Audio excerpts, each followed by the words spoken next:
So I'm excited to have all of you here for this conversation today. I'm really excited to have our guests, Susan Smart and Marty Haugen, who are the giants of this work on whose shoulders we are standing now. They have been working with folks in higher ed for quite some time, sharing knowledge and providing support. And I thought it would be really helpful for us to hear from them today, sort of a little historical perspective of what in their experience was helpful and worked, what maybe wasn't so helpful for supporting higher ed, so that we don't repeat mistakes in the past, but we take advantage and leverage the work that has already come before us. So I'm really grateful for them grateful that they agreed to spend some time with us today. This is the fifth, I think, of our follow-up sessions to the summit on the science of reading in higher education that we held back in Syracuse in the fall. We have one more session coming up. We added that sixth one just recently. It's going to be May 3rd at 4 o'clock. And that will be Jean Stockard talking to us about the meta-analysis of research on direct instruction that she conducted recently. So I got to hear her present that in another group. It was very interesting. And I know people in this group are more familiar with research and practice related to Orton Gillingham approaches. I thought it would be nice to have some balance with DI. So put May 3rd on your calendars.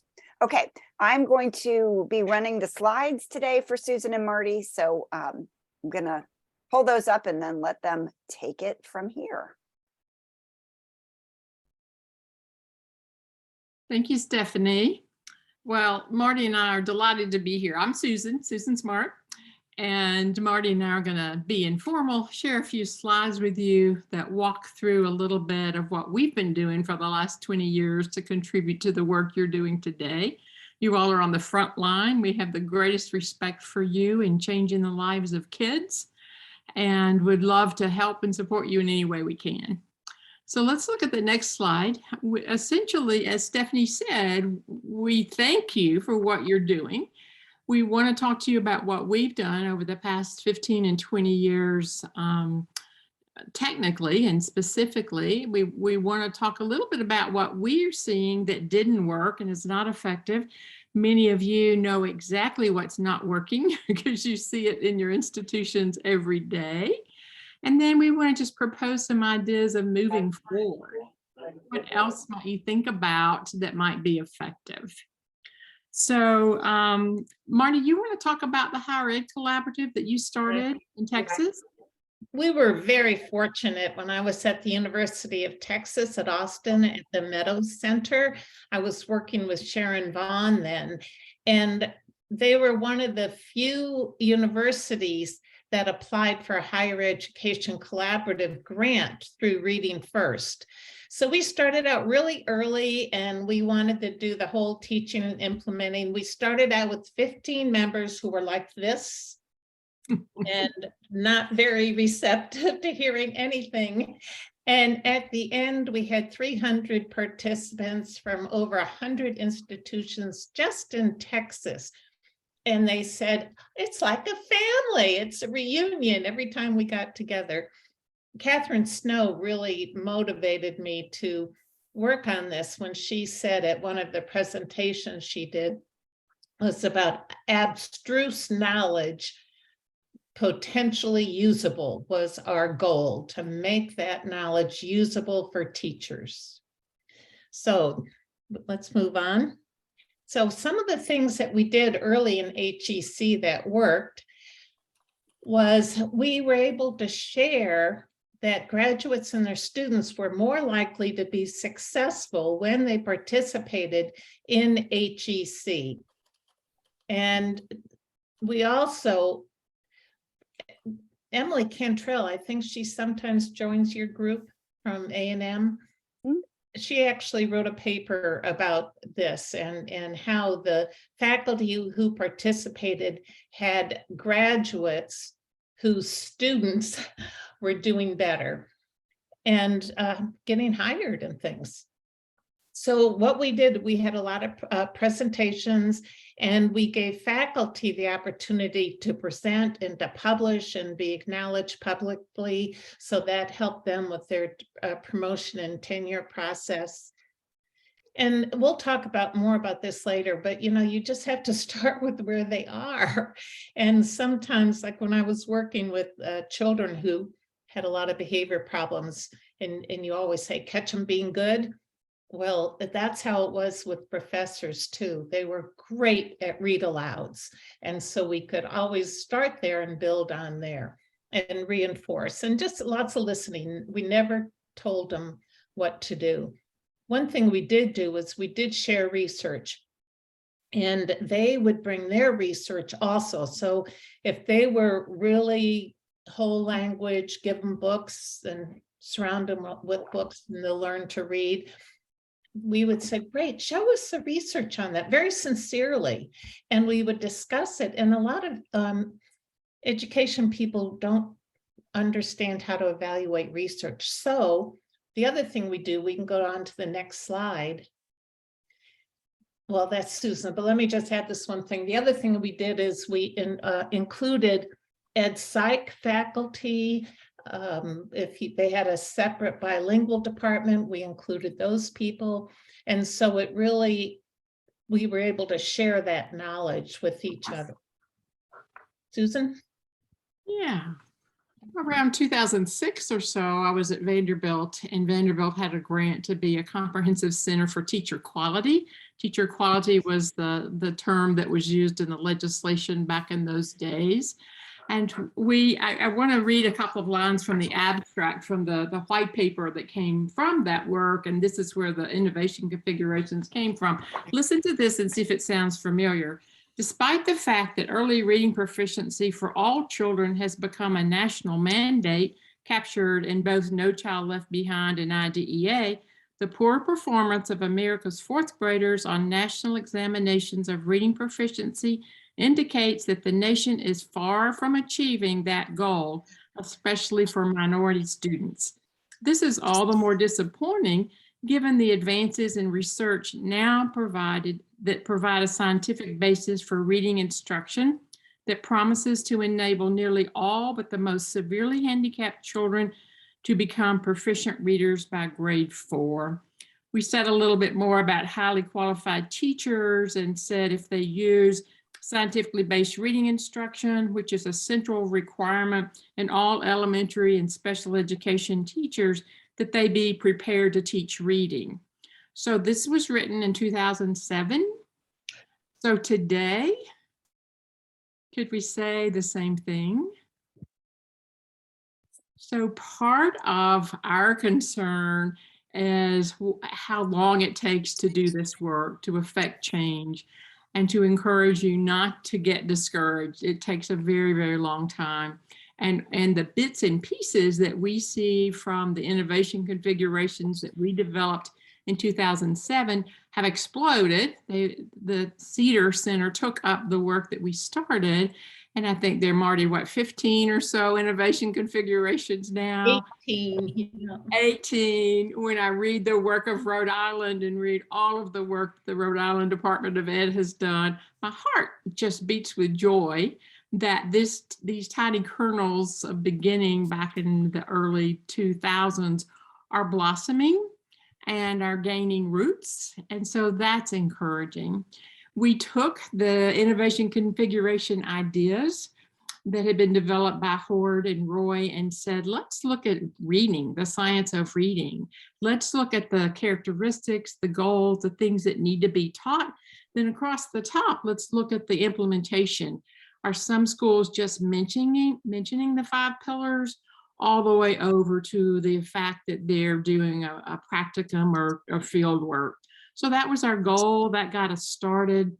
That was used in Colorado. I'm not sure what the next slide says, but specifically it was used out in Colorado. And so it was mandated back in the day for higher ed faculty to use scientifically based reading instruction in their syllabi. And a team of us were asked to come out and evaluate and meet with the faculty who were not following the science of reading back then. So that was the Nexus, 2007. And you can see all that you've been able to do today. And still the message is the same, that we still have enormous need for kids and for their faculties to know how to teach their teachers to read. So that's just a little bit of what's going on today and how that early work has grown. Marty, you have the next slide? Yeah, that's just what the innovation configuration looked like. We on one axis, we talked about the skills that were needed to be a successful reader, and then we measured across how successful. Our idea was that deans of universities would use these to help evaluate, not in a negative way and not in a way that you can quantify, oh, he has a 60% of faculty member or whatever, but just to help teachers, faculty begin to look at the sufficiency of their syllabi. And you notice on that how detailed that was. On the last slide, say just phonemic awareness, because when we started out, professors didn't know what phonemes were. And I would visit professors who were having children segment 13 phoneme 2 and 3 syllable words. You know, they just didn't get it. And I didn't get it either at the beginning, but it was something we all had to learn. And this is such an important one. That's why I chose phonemic awareness as to illustrate the ICs. They really are excellent and promotes a lot of conversation among colleagues.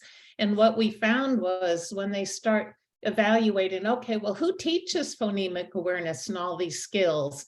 And maybe one person would, you know, say, oh, I do.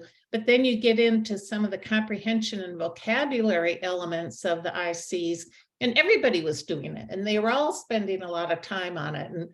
And so just to integrate and align what they were teaching was a huge enlightened time for the faculty.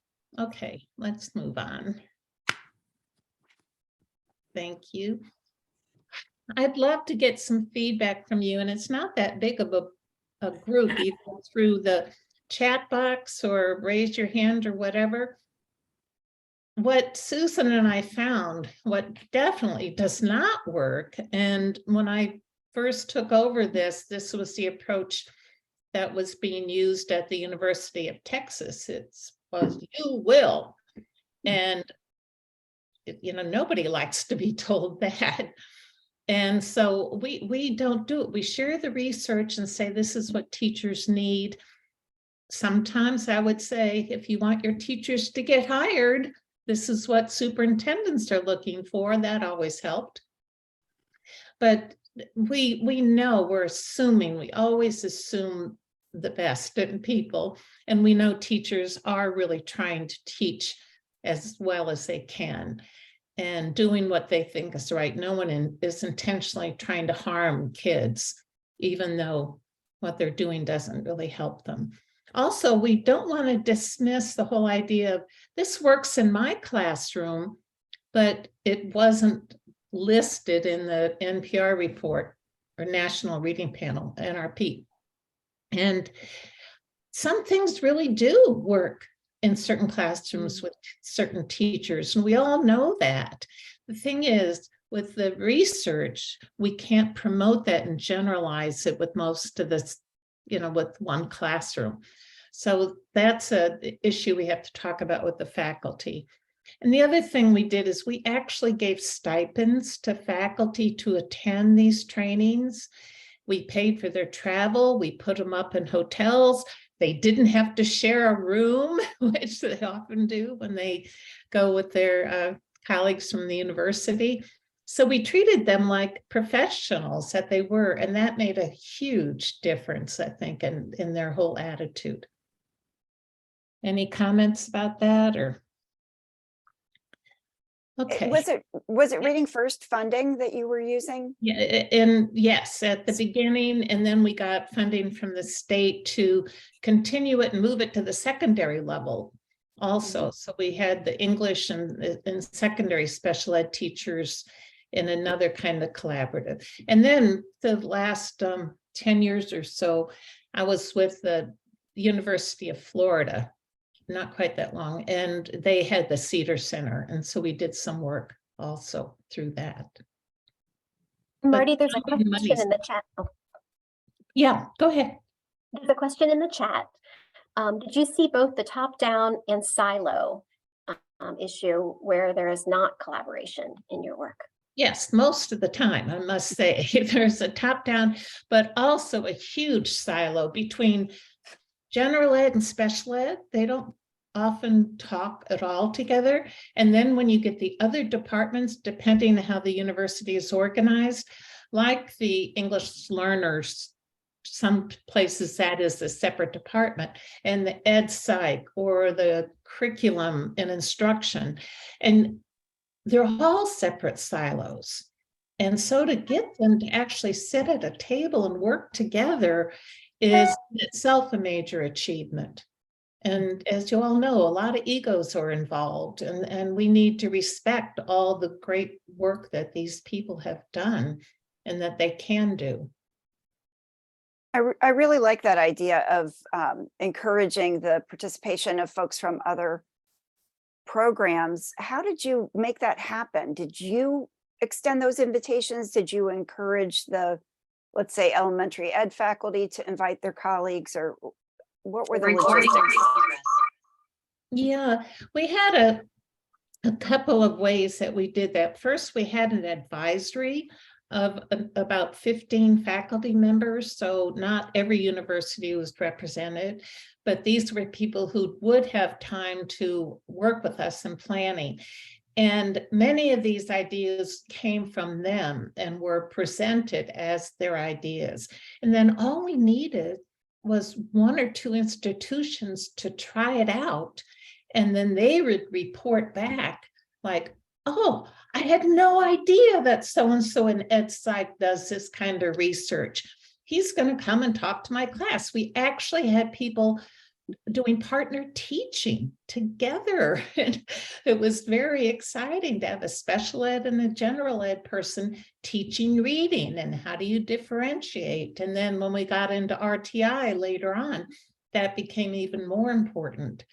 So it can happen, but it's a lot of recognition on both parts. And some of these universities, they're huge. So you actually had to walk half a mile to get to another department to even, meet with them. What role did the deans play, Marty? Did the deans support that collaboration across departments? Yes, thank you for bringing that up. That is crucial, having the deans and the department chairs support. And that's sometimes really difficult, particularly the department chairs sometimes. But you really have to, and that's why presenting to the deans what it would be the advantage to them. Like part of the CBAM movement is the whole concerns-based adoption on which the ICs are based, is what's in it for me? And really addressing that right away is very important. And we even went to the president of some of the universities and the provosts and have them be involved. Just maybe even a video little welcome or talk, but a recognition from all those people that what these faculty members are doing is worthwhile and difficult. Yeah. I like that. I like all of the ways that you honored, respected, and recognized the work that people were doing. I think that's really powerful. Yeah, and we were able to support them in research too.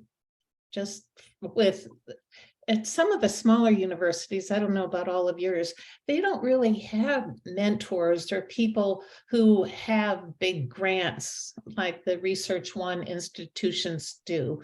So for them to learn the ropes on all that was difficult. But through this collaborative, there were people who were great at writing grants and great at setting up research, and they would collaborate across universities. It was really nice.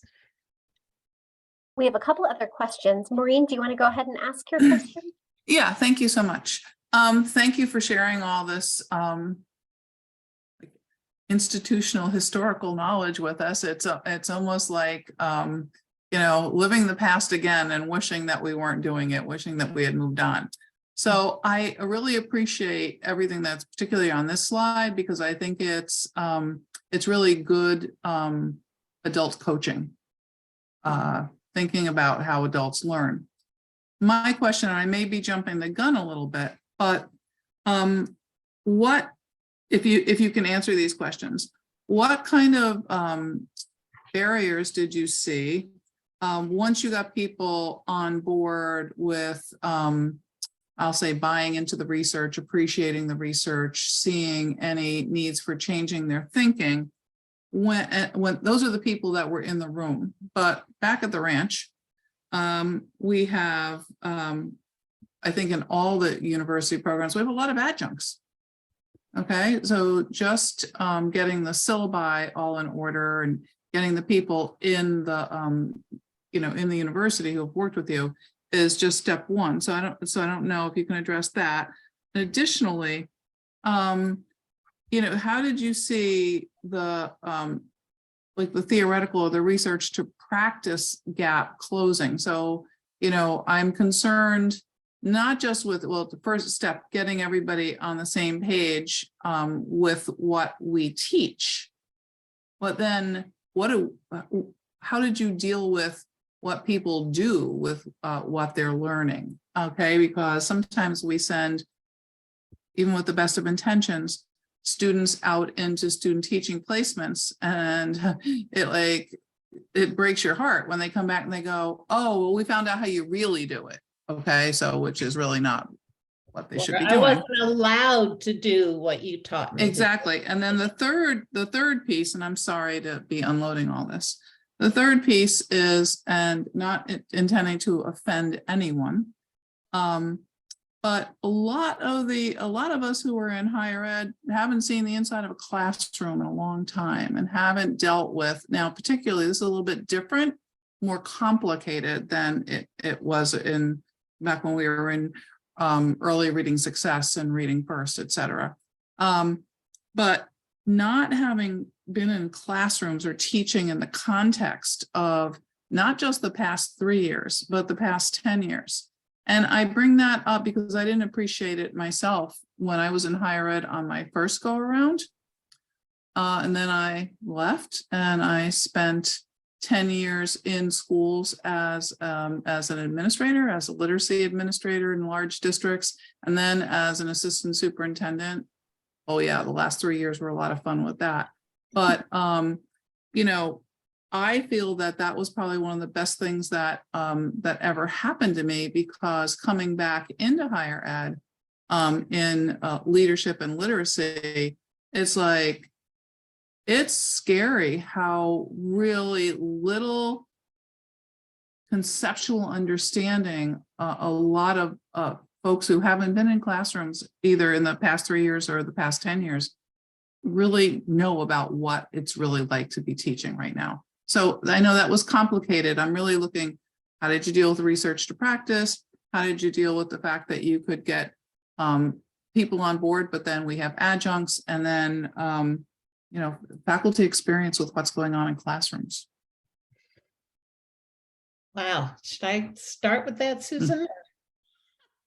Sure, jump in. Well, first of all, I am very honest when I talk with faculty, and especially with teachers, in that it has been a long time since I've been a teacher of record. And I've been in it a long time. So I taught for a long time, and then was an administrator with a large district for a while, and taught at service centers and did research. So there is experience there. But for the last almost 20 years, I have not been in a classroom more than an occasional visit. So I just have to tell people, I know you have a lot going on. Let's talk about it.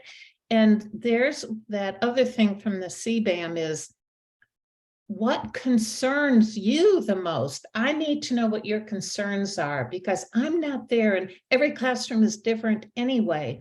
And so we would often start, with the college level, with when you think about changing your curriculum or when you think about whatever we're trying to emphasize to change, what concerns you the most? And just filling that little one sentence, completing that sentence. What concerns you? When I think about teaching the science of reading, I'm most concerned about, and they finish that. And that's a quick little way to do a needs assessment. So I'm very upfront. I just tell people, I need to know what you're facing every day. And we all know the challenges are just getting more and more intense.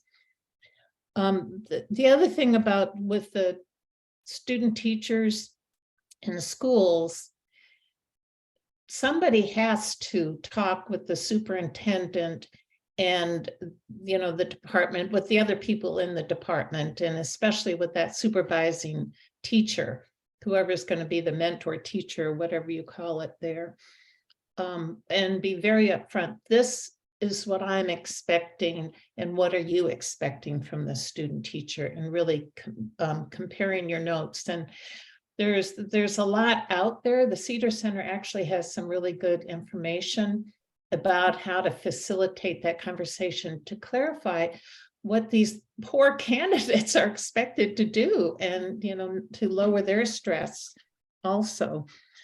And then I know it's really hard to find good cooperating teachers to work with your candidates. But that's, of course, what we want to do, is to find people who are willing to do that. And one thing we did do is we invited some of the teachers, the classroom teachers, to come to the training with their faculty colleagues. So they would come with. We had some particularly graduate students who were welcome to come to the training, people who were going to be doing it.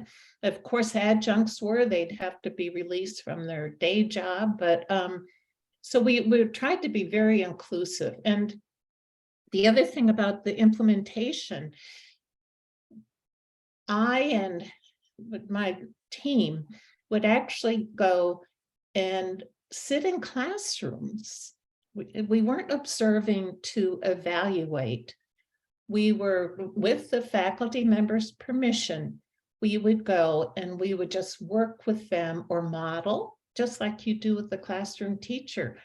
But that it takes a lot of trust to develop that kind of relationship. So what happened in our organization, our peers would start to do it. So one professor whom I knew did a really good job would go to another university, and we would pay for the travel and everything, and just talk with other faculty members, share their assignments, share what they've learned, maybe teach a little bit of the class.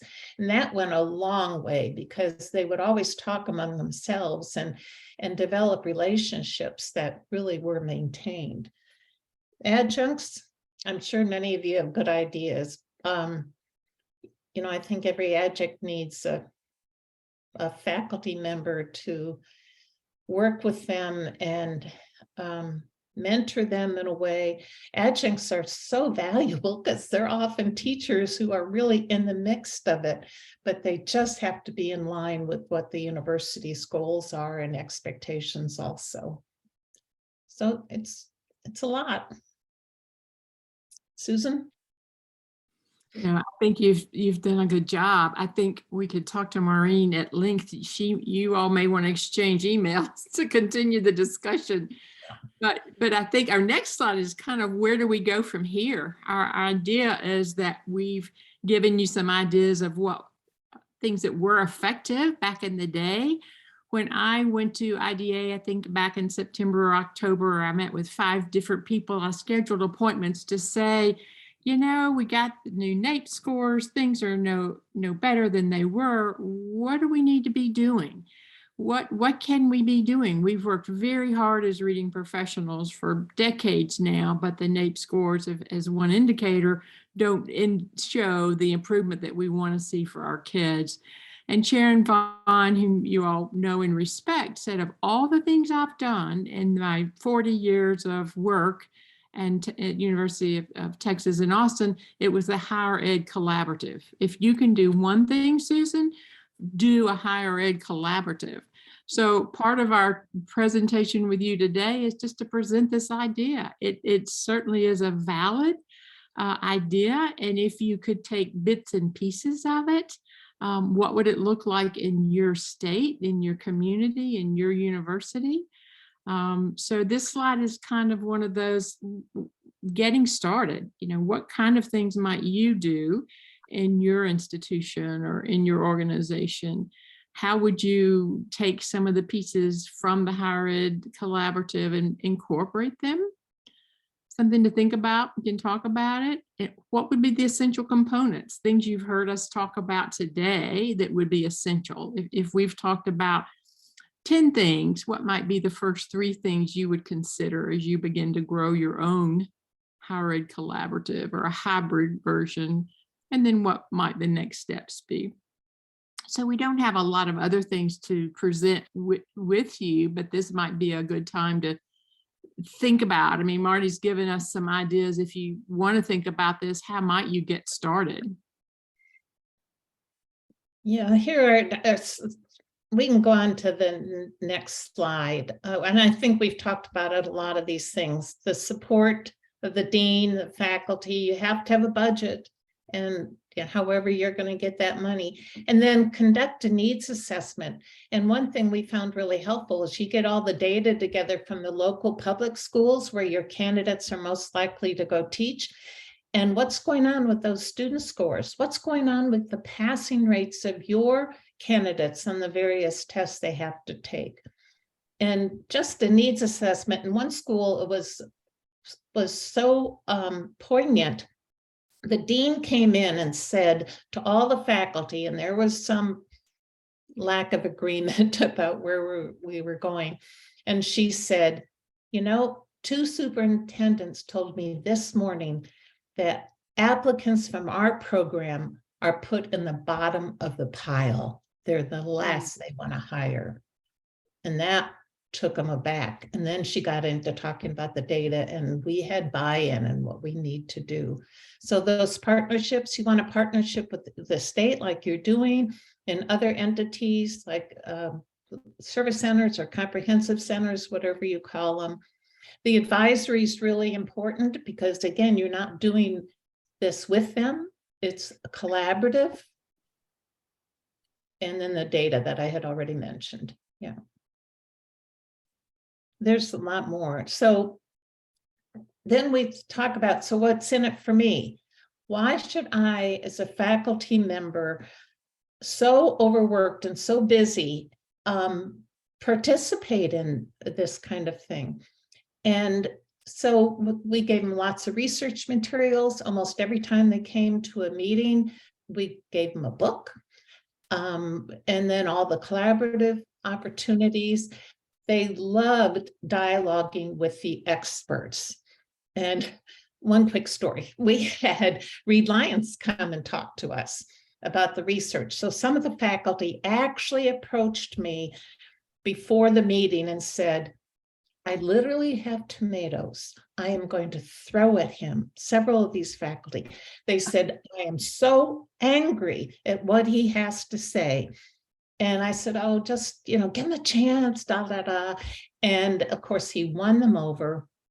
And these naysayers were so well respected by him, and just brought them into the fold and appreciated them. And it changed the whole tenor of everything. And everybody we had was so excellent along that way. And that's the only people we would invite to come speak with us. But they love it. Marilyn Adams, people were lining up to have their picture taken with her. It was like meeting a movie star. So that was very exciting.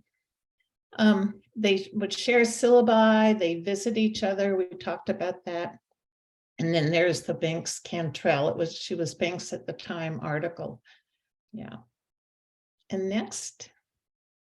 So here's a quick, now this is older because it's one that we used actually with the HEC when we called it scientifically based reading research. And you'll see the main things that we did. And one of the quotes you could read there, I just ran across it and was so excited, where this person said, without a doubt, I'm convinced I'm a better facilitator of knowledge and practices while teaching pre-service educators how to teach children to read and read better. I've grown as a professional and have felt validated and valued for what I bring to the table from experience. That's our whole goal. I still get goosebumps when I read that because it's so gratifying. And that is all that we had prepared like that. But I don't know what your timeline is, Stephanie, but We usually meet for about an hour, so we've got some time, 20 minutes or so, that we can just open it up for questions. I'll stop sharing my screen so you can see everybody. Okay, before you start, Oh, Whoops. I'm Mark Joshi. he's the one that led the study that we talked about. Oh, Malt, I just knew Emily was part of this group. That's why I mentioned her name instead of yours. Oh, thank you. That's okay. Yeah, nobody talks about me, so that's fine. But I think if you are interested in doing these kind of things, I would recommend contacting Marty Haugen and getting a copy of that proposal. Unfortunately, it is a fact, as you all know, that you need lot and lot of money.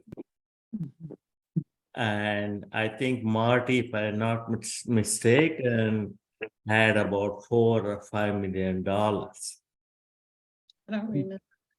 And, you know, as she mentioned, people paid, including myself, were paid to come in a nice hotel and all the food covered. And on top of that, we were also given some money. Like, I think it was something like in those days, about $100 or $200 a day just to come and attend. And, you know, Marty Haugen came to my campus and talked about it. And so we're involved. I have not come across that kind of program anymore. There may be there, but I have not come across, or I don't know. But that is, as far as I'm concerned, a very good program. And couple of things, I don't mean to take so much of time, but I have to mention that, you know, how good the program was, and also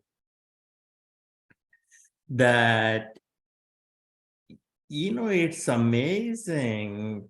Many of you might already know, and as Marty mentioned, these have PhD in reading education. PhD. And they did not know the definition of phoneme and phonemic awareness. I mean, how can we have a PhD in reading education? And unfortunately, we did the study sometime in starting from 2005 or 2008, something like that. And we published that Binks paper that Marty mentioned in 2008.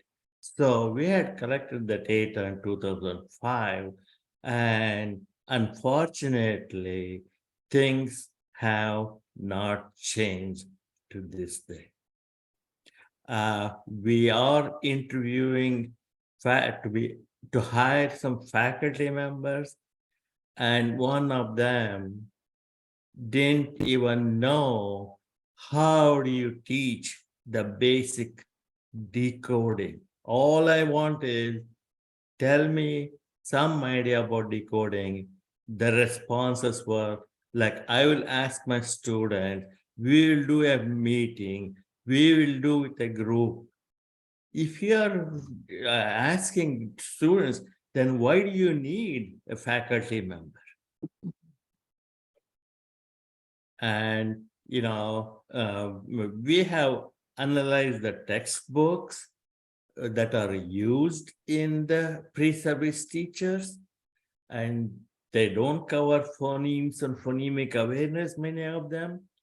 And even some of them, when they cover, they have given wrong information. And these are all published. I mean, you know, that is open there. So hire Marty, and hopefully she will hire me. And you have to have someone, you know, because that was, as far as I'm concerned, was a very successful program. Oh, And but you know, they didn't get it, you know, they just did not get the money and free boarding and free lodging and all that, but they have to show that they are working. Like they have to share the syllabus, you know, like many teachers say, you can teach all you want, and then they will go to their classroom. And that's one, I would say, bad thing about university professors is we have academic freedom. You cannot tell me that I have to teach only this. So with the academic freedom, they could do anything, but these, at least the ones that I was familiar with, they were really hardworking. It was a very successful program, and Marty did not pay to say this. I'm just so happy to see you, and you were one of our most popular contributors to everything. So Thank you. thank you. That's the best part, is getting to know people like Malt. Yeah. So I wanted to share that I believe that one of my gen ed colleagues attended one of these, and I can't imagine what else it was that he would go to Texas and come back a changed person, but but I would say that before this experience, there was, I would say, quite a lot of clashing of ideologies, and ever since then, it has been rainbows and unicorns. And I honestly credit that experience with whatever he went through there, changed his mind about what we were doing, and he embraced it and has been a delightful colleague ever since. So I have talked to a lot of folks in higher ed who have big clashes across program areas, and I just feel so lucky that I don't, and I do. I credit it a lot to that experience. So thank you, Marty. Well, and Holly is the one who wrote the IC for K5. K5, right? And a new one should be coming out any time now. Okay, so she wrote It's updated. part. I did most of the IC part because it was, yeah, something we'd used, but it was a great resource. Yeah, Florida was this. You're doing a great job. So I felt fortunate to work with you for a while. So Stephanie, we would like for this discussion to continue among yourselves in any way that we can support you. I feel like we've planted some ideas, and there could be follow-up discussion. Some states, we hope, Sharon Vaughn said, which state, Susan, is most ripe to pick this up? I don't know. I don't know which state is most ripe. You may have ideas. It may be maybe a foundation that picks this up. But people can brainstorm and think about what are the next steps if you think this is a beneficial idea. Oh, absolutely. I'm aware of a couple of efforts in a variety of states. I'm thinking about the states working with Kelly Butler in the Path Forward initiative and project that is funded by private foundation money, which is wonderful to see.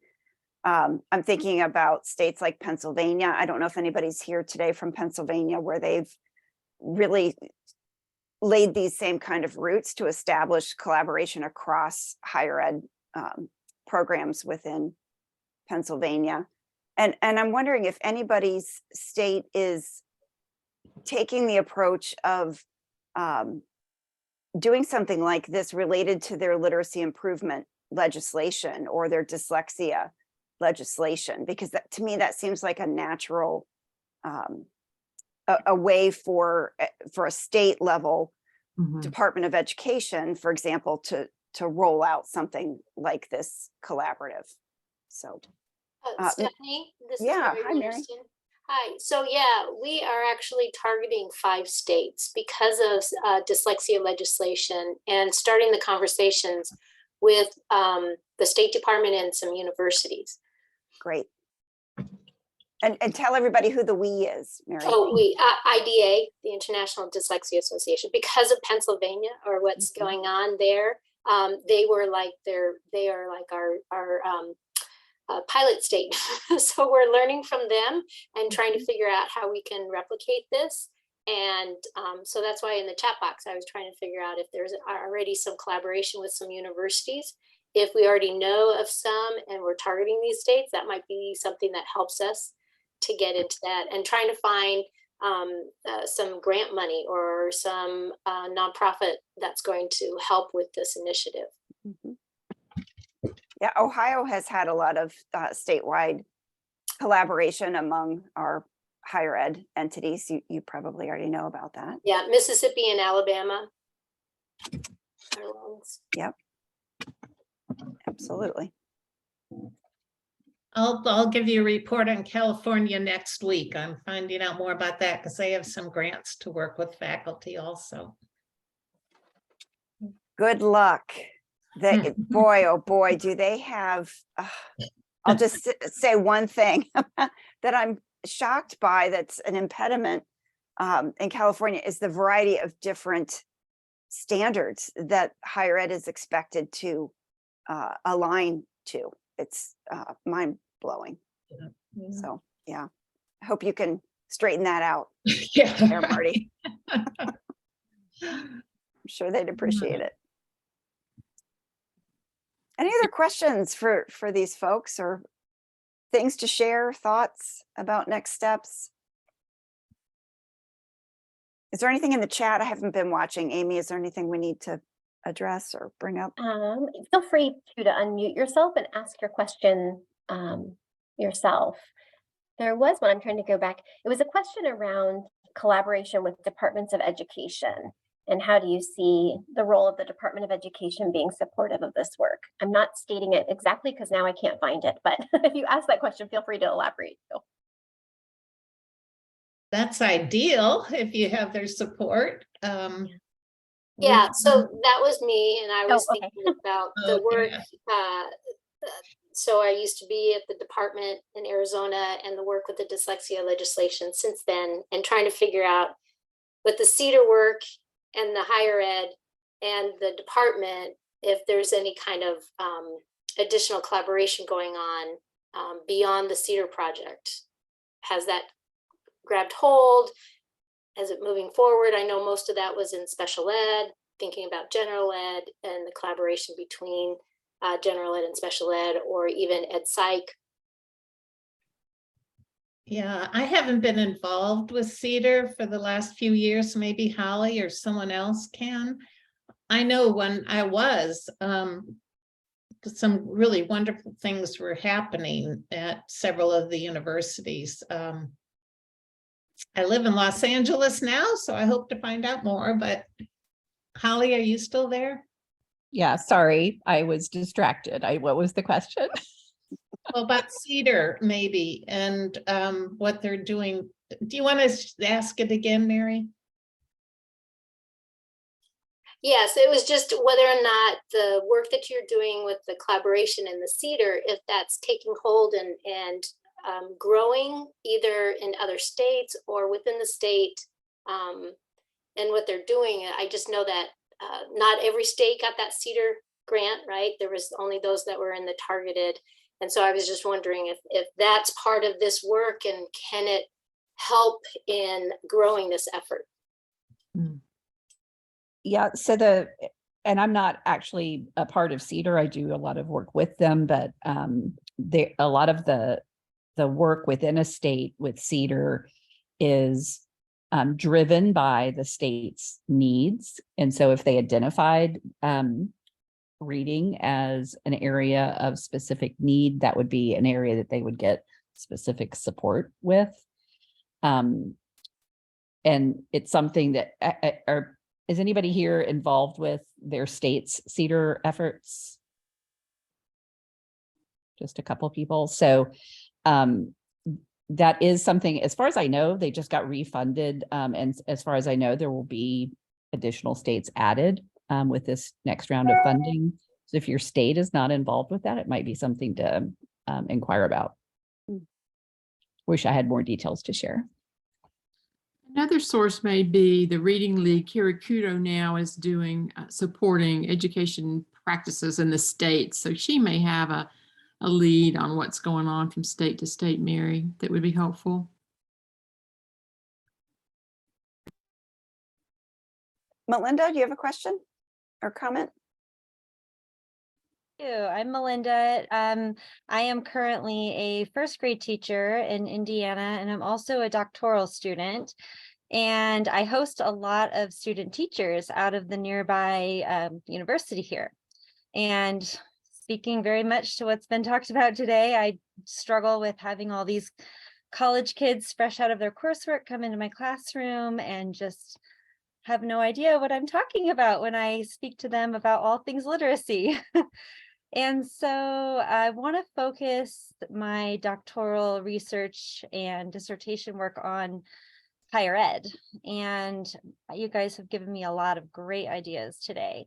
So my question is, do you guys have any one specific area that you would suggest that I focus in on more so above others, as far as something I have the ability to do as a doctoral student? I don't have quite the platform you guys all have, but knowing what I could be capable of and could hopefully lend something productive to push things forward. Any suggestions? I would really talk to people like Stephanie, Malt, Josie, and Emily, who have done this work. As far as, I'm not sure what you want to do as far as your research and dissertation, but there is a place where you could actually, even at one university, if they would be willing to work with you just a little bit to try to incorporate. And most of these faculty, it's not that they don't want to, they don't know, they have never been taught, so it's overwhelming. And like Malt was saying, so few textbooks are any good, so they can't really rely on that to make it meaningful for their candidates. So I don't know, everybody else, what do you think? Holly, you're in the university, what would you suggest? That's a tough one. Mhm. I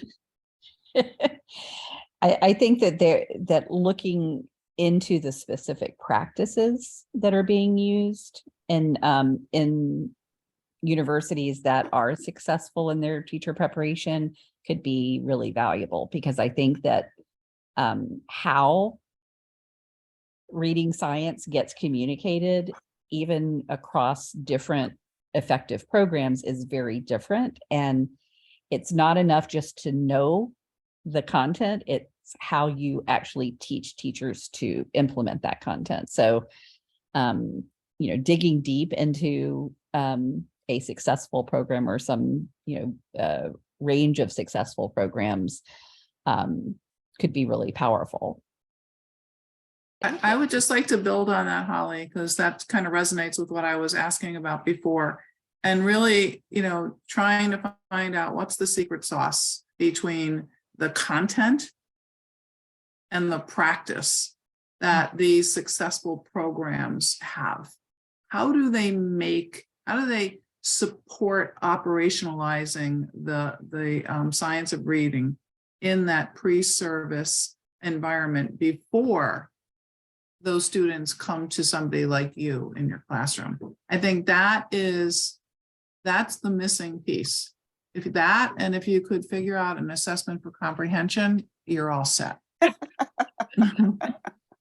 Well, Just you know, to add to that, one of the things that I think could also be really powerful, somebody mentioned the Reading League, is possibly putting together a special issue related to effective practices in teacher preparation in reading. There's been articles about the effects of it, but not what to do. Valentina Contest, who's on, she and I wrote an article for Intervention in School and Clinic recently that did a teacher ed focused issue.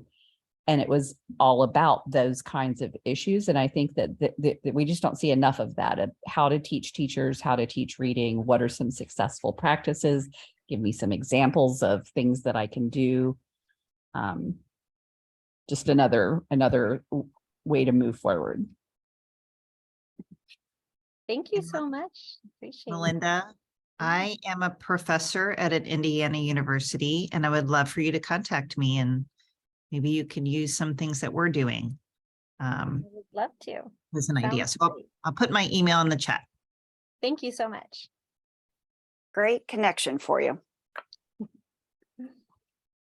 Any final questions, suggestions, requests of these folks? No, but just, I want to say thank you so much. It was really informative. And thanks for putting it together. Thank you. I'm just so impressed with what all of you are doing. It gives me hope. So. And me as well. Would like to stay in touch. And probably just the final word is go forth. You are changing kids' lives. And from Kareem Weaver this past week and the right to read, reading is a civil right. There's nothing I think more important than what you do and how you train your candidates to go work on the front line. So bravo, go forth. And if we can help in any way, we'd love to support you. Thanks so much to Thank both you of very you. much. Thank you. Good seeing Well, you, Susan and Marty. Okay. It's great to see you and everybody. Yeah. Bye-bye. All right. Yeah, thanks for being here, everybody. See Bye-bye. ya. Bye. Thanks.